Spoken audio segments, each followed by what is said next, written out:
Денес кога лижеш на плоштад те гледаат 100 пара очи. Од карши оној анемичниот ченто ти се закануе со тоа прсто дугачо као крастајца и ти вика: мали, ако многу лижеш ќе те фати грло. Ја еднаш така лижев и ме фати грло. Па ако ми се направи еден оток, голи оток.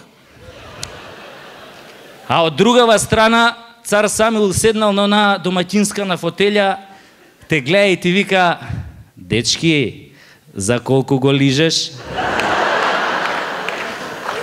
А оваа шмизлава од улица Македонија му дофрлуе: лиле, чичо Самуил, да знаеш само ја колку сум по лижењето.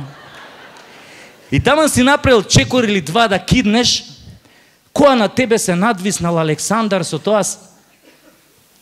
Пардон.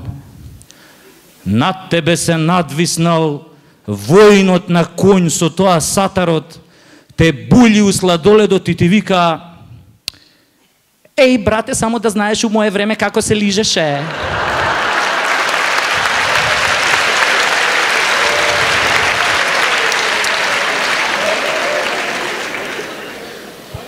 Па шо имав едни генерали. Па само да знаеш тие како лижеа боц. Али Букефал мој уопште не беше по лижењето боц буки. Он ги јадеше исклучиво корнетите. Бегај бе, му викам и тргнем да си одам, која па го слушам војнот на конј зад мене ми вика: чекај, брате, а бакнеш? Ја, па да ми го бапнеш. Абе, да си немаш работа со тако воин на конј, бе.